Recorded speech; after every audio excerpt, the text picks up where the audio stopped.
A paz do Senhor Jesus, meu querido irmão, minha querida irmã, meus queridos ouvintes da poderosa Palavra de Deus. É uma alegria poder estar novamente com vocês para compartilhar mais um café diário. Que a graça do Senhor Jesus esteja sobre a sua vida, que esse dia seja muito abençoado para você e para toda a sua família. É isso que eu desejo em nome de Jesus. Meus irmãos, eu conto com a sua contribuição. Compartilhe essa mensagem, compartilhe esse café diário.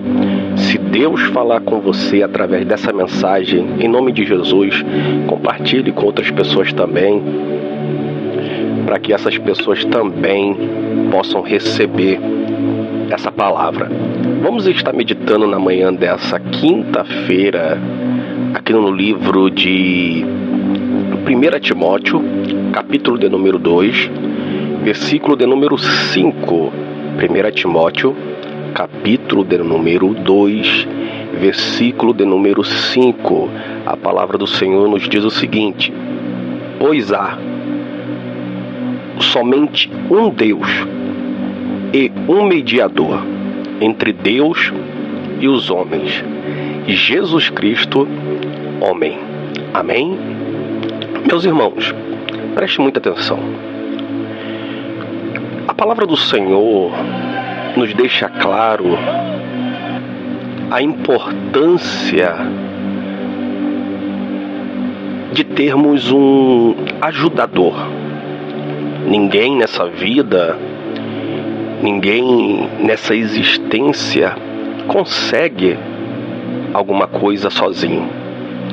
Todos nós vamos precisar de ajuda, todos nós vamos precisar de pessoas mais experientes, e isso é questão de reconhecer a necessidade e a dependência de ajuda. Não é errado pedir ajuda.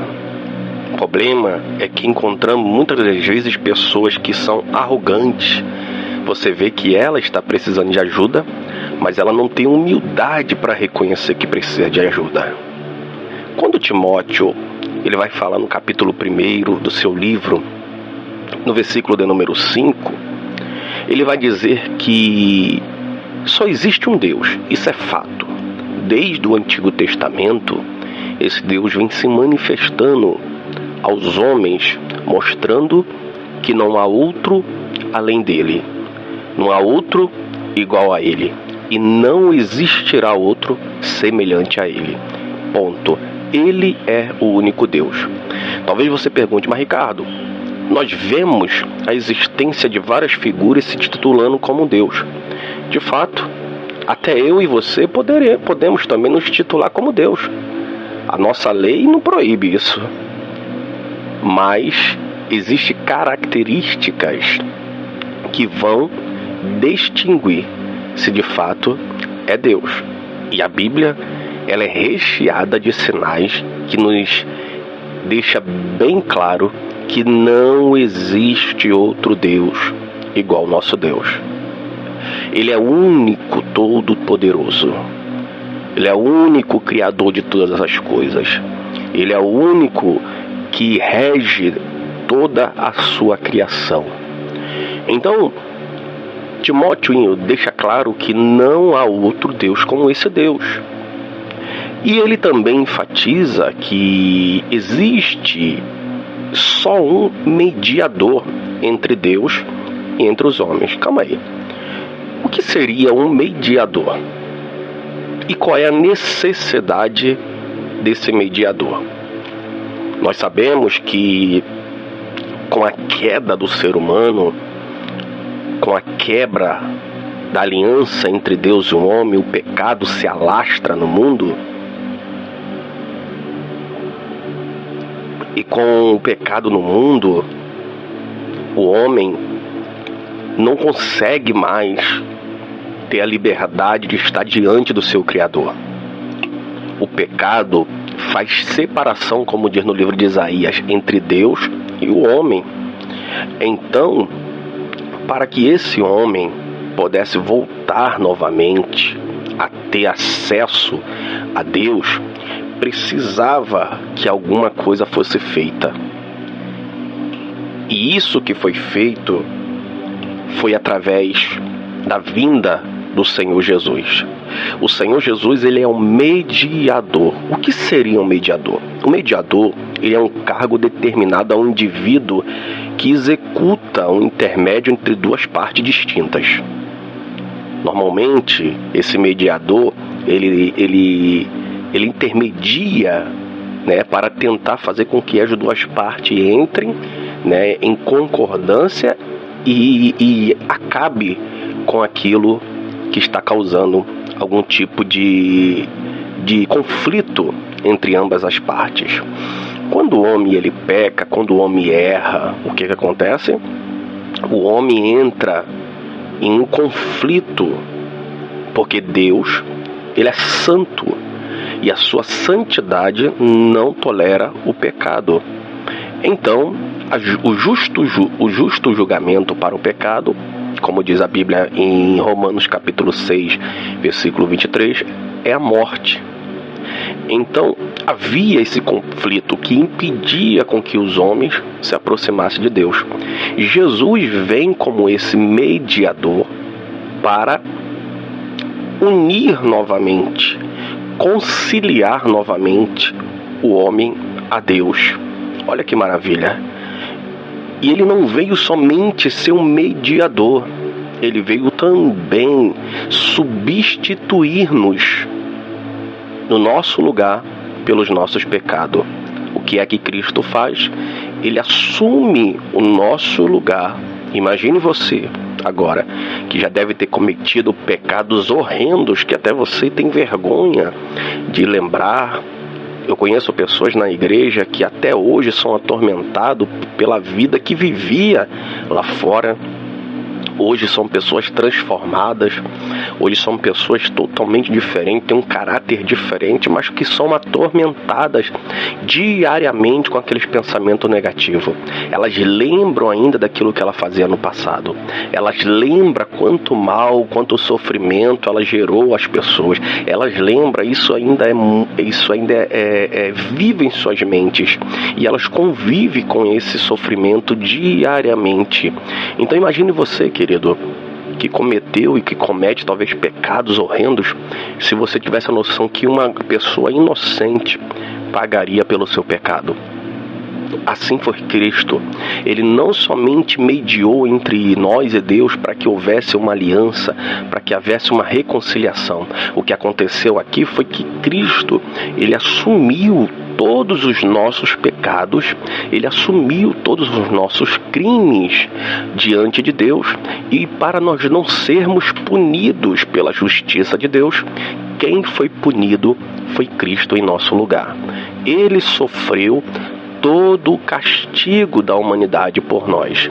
Então, eu quero nesse café diário aqui deixar uma mensagem da parte de Deus para você, que hoje nós temos visto muitos líderes religiosos no meio cristão, no meio católico, né, naqueles que defendem a fé cristã, a dependência no pastor, a dependência no padre, a dependência na figura do líder. De que se aquele homem e aquela mulher não depender do seu líder espiritual, ela não pode ir diante de Deus. Deus não pode lhe ouvir. Ela não pode confessar os seus pecados diante de Deus, porque Deus não vai ouvir, porque ela precisa de um mediador. Eu e você não precisamos do homem. Eu e você não precisamos da mulher. Nós precisamos do nosso mediador que deu a vida por nós, que é Cristo Jesus. Eu não estou dizendo que nós não devemos fazer parte de uma comunidade onde não tem um pastor ou não tem um padre. Não é isso. Eu estou dizendo que as pessoas se lançam tanto na dependência do seu líder religioso, como se ela fosse uma pessoa tão santa que ela estivesse quase na mesma posição que Cristo. E não é verdade. Nós vemos, infelizmente, muitas pessoas que idolatram seus pastores, idolatram o padre, o papa, idolatram a sua figura de fé. E isso é errado, meu irmão. Quem morreu por mim, quem morreu por você, quem verteu o seu sangue na cruz não foi nenhum pastor, nenhum padre. Quem verteu o sangue na cruz por nós foi o Senhor Jesus Cristo. É Ele que um dia voltará e que nós prestaremos conta da nossa vida a Ele. Eu vivo na obediência, eu tenho um pastor acima de mim, mas eu entendo que o meu pastor, ele não tem domínio sobre a minha vida, não. Não é ele que morreu e se entregou por mim, não. Quem se entregou por mim e quem eu aceitei como meu único e suficiente Salvador foi Cristo. Não foi meu pastor que deu a vida por mim, não. Então muitas pessoas estão na igreja por causa do pastor. Se o pastor sai daquela igreja, a pessoa também sai. Se um padre sai daquela igreja, aquela pessoa também sai. E isso é totalmente errado, porque eu não posso estar na igreja por causa do líder que eu gosto. Tem pessoas que falam assim: eu gosto daquela igreja porque eu gosto do pastor. Eu gosto daquela irmã que ora, eu gosto daquela irmã que entrega a revelação, eu gosto disso. E não é, irmão, nós devemos amar as pessoas, mas entender que nós estamos ali pelaquele que nos deu a vida. Então as pessoas ficam na dependência dos seus líderes, e quem deu a vida por nós foi Cristo. O próprio Timóteo está dizendo: o nosso mediador é Cristo. O homem, o padre, o pastor não pode mediar por você.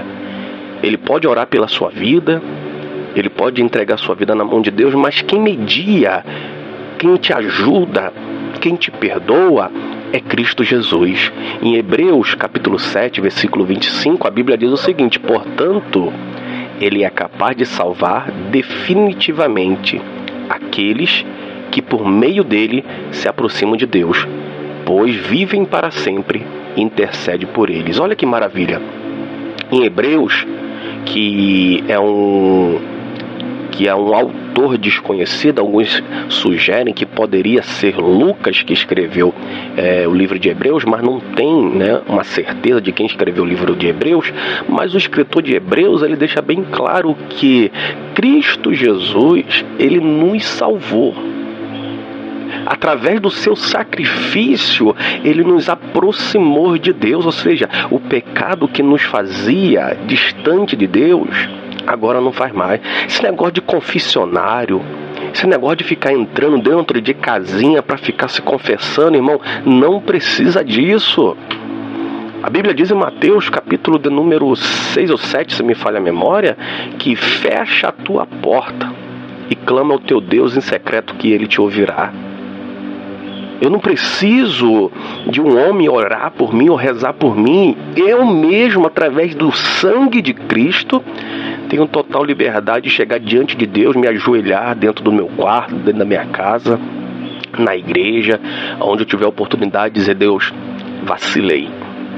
Deus, eu vacilei. Dessa vez eu acho que eu extrapolei todos os limites.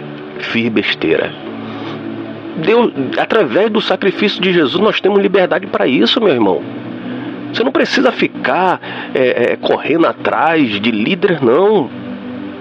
Digo mais uma vez, importante você viver numa comunidade, ter um pastor, ter um líder para te aconselhar, te ensinar. Mas quem entregou a vida por você e por mim foi Cristo. Não foi Maria, não foi José, não foi Santo Antônio, não foi Padroeira do Brasil, não foi nada disso. Foi Cristo. E é um Cristo invisível que nossos olhos não podem ver, mas a nossa fé é certeza de que Ele vive.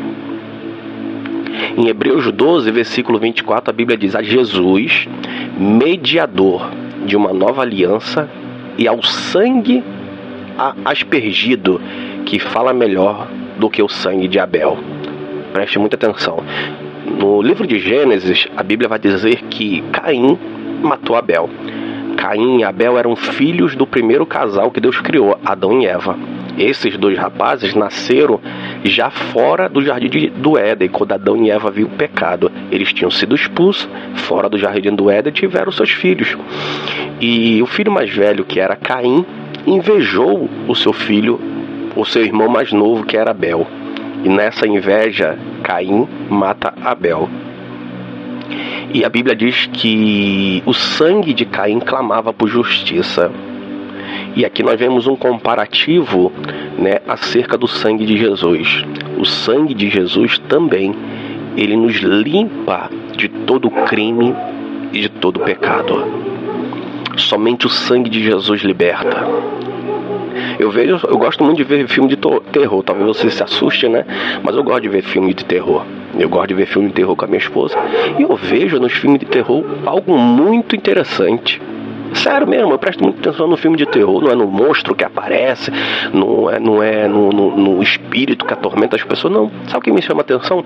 A maioria dos filmes de terror, quer dizer, 100% dos filmes de terror que existe aí para você assistir, quando aparece a figura de algum líder para expulsar, é um padre, nunca é um pastor. Já reparou isso? Todos os filmes de terror que aparecem é tudo relacionado à Igreja Católica. Nunca é um pastor. Por que isso? Sempre me surgiu essa curiosidade.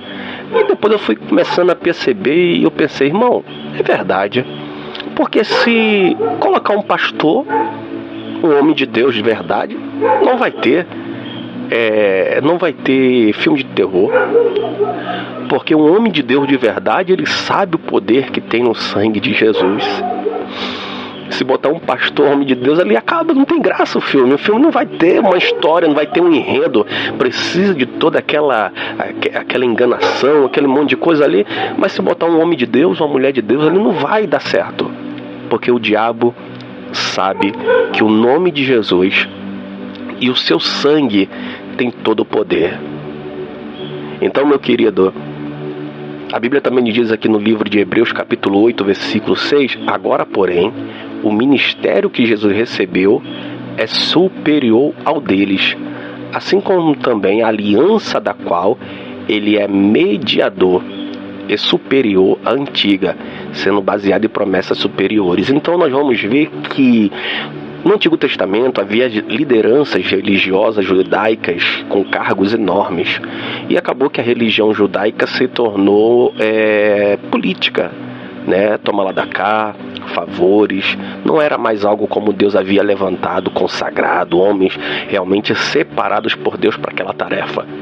Então, desde o momento em que o homem coloca o seu eu, Deus tira a sua presença. Então Jesus, ele veio para representar, dizendo o seguinte: mesmo a religião deles, que eles criaram, que não faz mais parte da religião de Deus, o Senhor Jesus é maior do que todas elas, e o seu reino é superior do que todos eles. Tudo o que Deus tem para nós é eterno. Em Hebreus 9,15 a Bíblia diz: por essa razão Cristo é mediador de uma nova aliança, para que os que são chamados recebam a promessa da herança eterna, visto que ele morreu como resgate pela transgressão cometida sob a primeira aliança. Então, o pecado, ele trouxe uma marca muito danosa para o ser humano, mas o sacrifício de Cristo restituiu. A cicatriz continua, a marca do erro está lá, mas agora é restaurado. Então você, meu querido, que nessa manhã está ouvindo essa palavra até agora, eu tenho uma mensagem de Deus para você, para nós encerrarmos esse café diário. Cristo é o seu mediador. Se você precisa de ajuda, não precisa correr para um pastor, para um líder. Se você tem alguém que você confia, um pastor, um padre, amém, isso também é muito importante, mas eu estou dizendo para você que nós temos o Senhor Jesus, que é o nosso maior ajudador. Ele está conosco a todo momento. Que Deus te abençoe e até o nosso próximo encontro, em nome de Jesus.